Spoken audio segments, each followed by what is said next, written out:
प्रणाम मित्रों, easy solution पर आपका स्वागत है। मित्रों, हिमालय में एक योगी जन रहते हैं, एक संत हैं, बहुत अद्भुत संत हैं। उनका नाम है योगी राज सर्वानंद स्वामी। हिमालय का जो क्षेत्र गंगोत्री के ऊपर का क्षेत्र है, वहाँ वो आज भी साधना रहते हैं। बहुत सारे लोगों को उनका दर्शन भी मिलता रहता है, बहुत लोगों को उनका आशीर्वाद भी मिलता रहता है और बहुत लोगों को स्वामी सर्वानंद स्वामी जी का उल्लेख भी किया है, जिसमें भारत भी हैं। पश्चिम के लोग तो उनसे बहुत ही प्रभावित हैं। ये दिन के अधिकांश समय वो समाधि भाव में रहते हैं, लेकिन कभी कभी अपनी इच्छा से वो जिसको दर्शन देना चाहें, जिससे मिलना चाहें, उसके सामने प्रकट भी हो जाते हैं। गंगोत्री का जो ऊपर का क्षेत्र है, जो गौमुख का रास्ता है, जो तपोवन का रास्ता है, वो वहाँ पिछले कितने दशकों से सक्रिय है और इसीलिए वहाँ बहुत सारे लोगों से उनको भेंट भी हुई है, बहुत सारे लोगों से उन्होंने संपर्क भी किया है, लेकिन उनका संपर्क करना उनके हाथ में है। हम अपनी इच्छा से उनसे संपर्क स्थापित नहीं कर पाते। भारत में भी कई ऐसे लोग हैं, कई ऐसे ग्रस्त जन हैं, यहाँ निरंतर स्वामी सर्वानंद जी का मार्गदर्शन मिलता रहता है। वो दिन के 24 घंटे में से अधिकांश समय समाधि भाव में ध्यान मग्न रहते हैं। वो अल्पहारी हैं। अल्पाहारी का अर्थ है कि वो कंद मूल फल कुछ खाते हैं या कभी कभी फलाहार कर लेते हैं। कोई संत जो अपने इच्छा से उनको फल समर्पित कर देते हैं, तो वो ऐसे दुर्गम स्थान पर रहते हैं, यहाँ कुछ खाने पीने को मिलता है नहीं। साल के 4 5 6 महीने तो वहाँ ईंधन जलाने की लकड़ी तक नहीं मिलती, पानी तक उपलब्ध नहीं होता, क्योंकि बर्फ जम जाती है। यद्यपि पिछले कुछ दशकों से वहाँ का जो वातावरण कुछ बदला है और ऐसा कहा जाता है, क्योंकि मैं तो उनके बारे में सुनता रहता हूँ, थोड़ा बहुत परिचित भी हूँ। हमारे बहुत सारे राजनीतिक भी उनसे परिचित हैं। बहुत सारे जो बड़े बड़े उद्योगपति हैं, वो भी उनका आशीर्वाद ले चुके हैं और ऐसा कहते हैं, ऐसा विश्वास किया जाता है कि आपको कभी समय मिले तो गंगोत्री क्षेत्र में कभी सर्वानंद स्वामी जी के बारे में सुनना। आपको उनके बारे में कितनी कहानियां सुनने को मिल जाएंगी।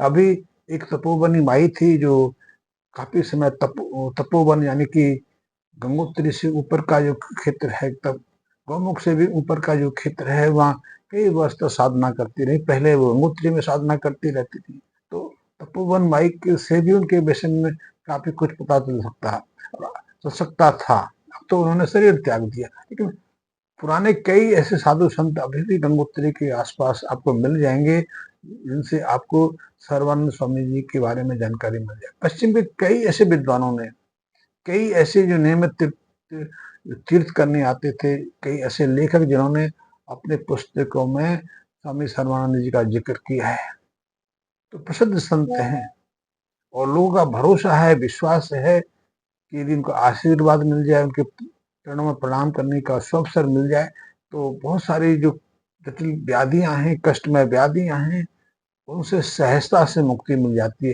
जो लोग उपचार कराते कराते परेशान हो जाते हैं, उनके रोगों से छुटकारा नहीं मिलता, वो भी छुटकारा उनको उनके आशीर्वाद मात्र से मिल जाता है। इसी तरह जीवन की असफलताएं सफलताओं बदल जाती हैं। लोग हताश हैं, निराश हैं, जीवन से हार चुके हैं, जीवन में कुछ बचा नहीं, परिवार की कलह को लेकर जो त्रस्त रहते हैं। कुछ लोग ये सोचकर हिमालय में निकल आते हैं कि अब जीवन में तो कुछ बचा नहीं, अब अपना समय किसी आश्रम में किसी जगह व्यतीत कर लें। ऐसे लोग भी उनके दर्शन मात्र से सकारात्मक भाव से बढ़ जाते हैं, उनके जीवन में परिवर्तन हो जाता है। और जो हताश लोग थे, निराश लोग थे, जो असफल लोग थे, उनके जीवन में भी जीवन का नया संचार भर जाता है। तो ऐसे बहुत सारे लोग उनको मिलने के जाते हैं, यद्यपि उनसे संपर्क ना भी हो पाए, फिर भी जिस स्थान पर वो साधनरत हैं, वहां तक पहुंचने का भी अवसर यदि को मिल जाए, तो भी व्यक्ति के विचार में परिवर्तन आ जाता है। हताश, निराश और असफल लोग भी सकारात्मक भाव से भर जाते हैं। स्वामी सर्वानंद जी पिछले काफी वर्षों से, क्योंकि वर्षों का जिक्र मैं बार बार इसलिए नहीं करता, कभी कभी कभी हम किसी के जीवन काल की बात करें तो वो हमें कुछ आश्चर्यचकित लगता है, कल्पना बोध बढ़ जाता है। लेकिन योग में, योग साधना में ऐसे सैकड़ों लोग हमें उपलब्ध होते हैं जो जीवन चक्र से परे निकल जाते हैं, क्योंकि जीवन हमारा बना हुआ श्वासों से। और योगी का पहला जो दायित्व रहता है, पहला जो अभ्यास रहता है, अपने श्वास पर नियंत्रण स्थापित करने का रहता है। श्वास के साथ में हमारा जीवन अवधि बढ़ी, क्योंकि कहते हैं परमात्मा ने हमें जितने श्वास दी है, हमारा जीवन तब तक ही है। इसलिए हमारी श्वास पूरी हो जाती है, हमारा जीवन बिखर जाता है। हमारे जो जिन कणों से, जिन पंचतत्वों से हमारा शरीर निर्मित हुआ है, वो पंचतत्व बिखर जाते हैं, एक दूसरे से अलग हो जाते हैं, मृत्यु को प्राप्त हो जाते हैं। हम देखते हैं कि जब तक हमारे शरीर में प्राण का प्रभाव बना रहता है, प्राण का आवागमन रहता है, तब तक हम स्वस्थ भी रहते हैं, सक्रिय भी रहते हैं, जीवित रहते हैं। लेकिन जिस क्षण हमारे शरीर के अंदर प्राण का प्रवाह अवरुद्ध हो जाता है, हम श्वास नहीं ले पाते, उसी क्षण हमारे शरीर में सड़न की शुरुआत हो जाती है। हमारे विभिन्न प्रकार के जीवाणु हमारे शरीर को खाना शुरू कर देते हैं, नष्ट करना शुरू कर देते हैं। तो श्वास का हमारे जीवन में बहुत महत्व है, और योगी जन विभिन्न प्रक्रियाओं के माध्यम से, विभिन्न यत्नों के माध्यम से अपने श्वास पर नियंत्रण स्थापित कर लेते हैं। योग तंत्र योग की विधि भी है। विधि ये है कि श्वास के नियंत्रण के साथ हम अपने भ्रुकुटी के मध्य में जो त्रिनेत्र है, तिब्बती साधकों ने त्रिनेत्र की संज्ञा दी है। त्रिनेत्र यानी कि हमारा तीसरा नेत्र, जो हमें दिखाई तो नहीं देता, लेकिन हमें अज्ञात चेतना क्षेत्र से जोड़े रखता है। मृत्यु के पहले और मृत्यु के बाद हमारी आत्मा को सचेत रखता है। वो त्रिनेत्र हमारे मस्तिष्क के केंद्र में या हमारी भ्रुकुटी रहती है, या भौं का मध्य भाग है मस्तिष्क के अंदर, वहां त्रिकूट रहता है। और यदि इस त्रिकूट पर हम अपनी आंखों को केंद्रित कर लें, आंखों का अब जो अवधान है वहां स्थापित कर लें, तो फिर सहजता से हम अपने विचारों को नियंत्रण कर लेते हैं, शुद्ध भाव में चले जाते हैं, हमारा श्वास पर नियंत्रण स्थापित हो जाता है। फिर हम अपने विचार में उठने वाले अशुद्ध भावनाओं को भी रोक लेते हैं। तो इस साधना के माध्यम से योगी अपने शरीर के अंदर वो सब सामर्थ्य भर लेता है। और ऐसी अवस्था में योगी यदि किसी पर अपना आशीर्वाद डाल दे, किसी को पवित्र विचारों के साथ आशीर्वाद प्रदान कर दे, किसी को निरोग होने की आशीर्वाद देते, किसी को सफल होने की आशीर्वाद देते, किसी की असफलताओं को उसके जीवन से अलग कट ले, तो ये सारी चीजें हैं सहजता संपन्न हो जाती है।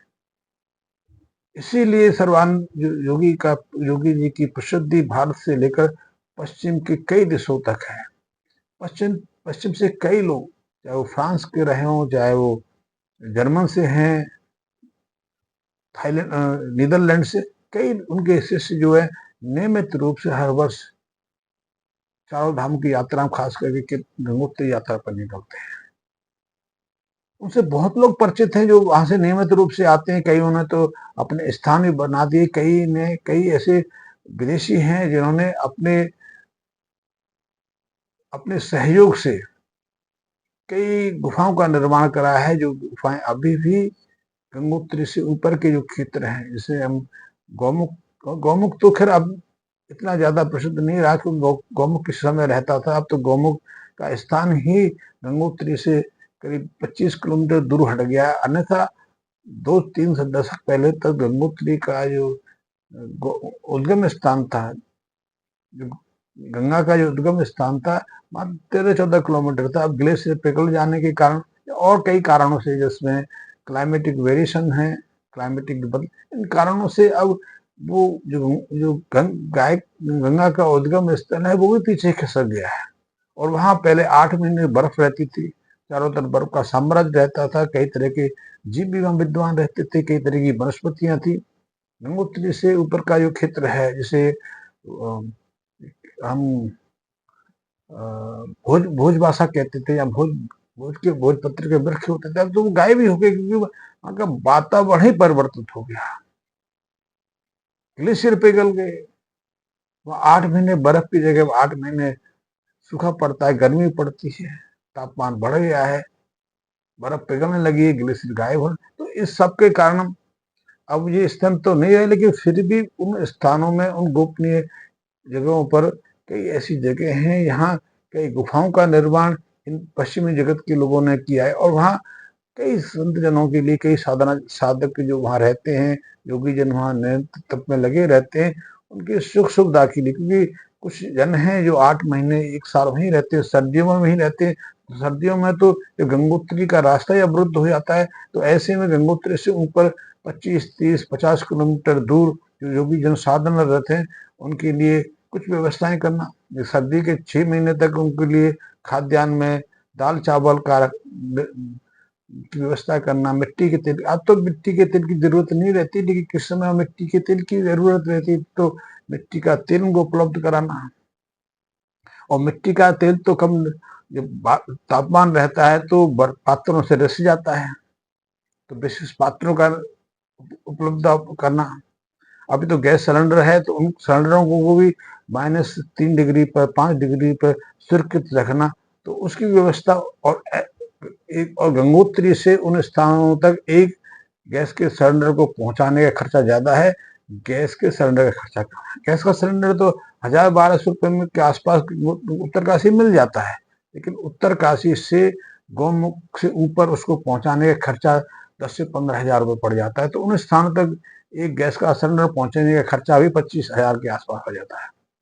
दाल चावल उपलब्ध करना बहुत सारे, तो ये सब व्यवस्थाएं तो कुछ आश्रम करते हैं या फिर ऐसे पश्चिमी जगत के लोग करते हैं। और जब पश्चिमी जगत के लोग ऐसे विशेष संत जनों के पास पहुंचते हैं, तो उनके माध्यम से उनकी मतलब जानकारी भी समाज को मिलती है।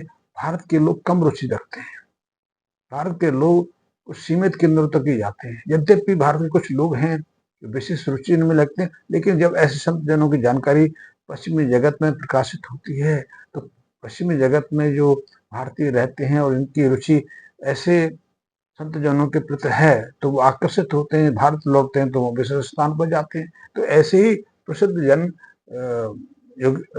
योगी राज सर्वानंद स्वामी जी, उनके संबंध में कई किताबों में भी उल्लेख हुआ है। एक किताब तो बहुत प्रसिद्ध सहज है, 101 रुपए की होगी, हिंदी में प्रकाशित है, हिमालय के सिद्ध योगी संत, उसमें भी उनका उल्लेख है। एक और किताब है सर्वानंद स्वामी क्रिया योग, उसमें भी जो साधना की पद्धति जो स्वामी जी करते हैं निरंतर, उसका उल्लेख है। तो उनसे भी इनके संबंध में जानकारी मिल जाती है।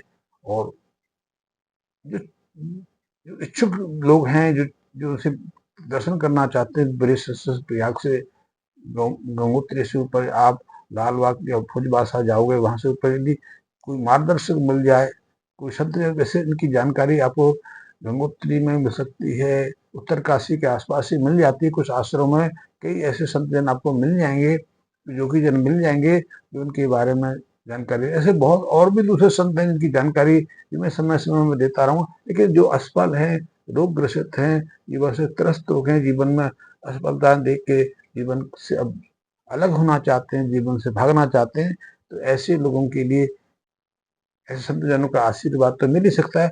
हम स्वयं भी यदि विशेष प्रयास करें, अपने श्वास को नियंत्रण करने के लिए संबंधी क्रिया करें, ध्यान का अभ्यास करें, त्रिकूट को साधने का प्रयास करें, त्रिनेत्र को जागरण करने का अभ्यास करें, तो हम स्वयं भी उन फलों को पा सकते हैं जिस फलों को पाने के लिए हम संत जनों के पीछे ललायत रहते हैं, उनकी खोज में रहते हैं।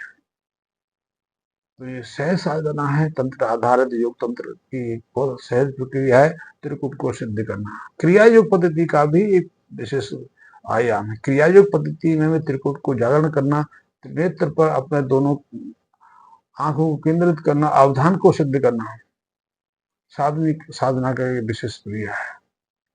लेकिन त्रिकूट को जागरण करना तब तक सहज संभव नहीं हो पाता जब तक कि हम अपने विचारों में शुद्धता ना ला पाए, विचारों को सीमित ना कर लें, मन में उठने वाले विचारों के प्रवाह को नियंत्रित ना कर पाए। तो इसके लिए श्वास का महत्व, श्वास के माध्यम से हम विचारों को केंद्रित कर पाते हैं।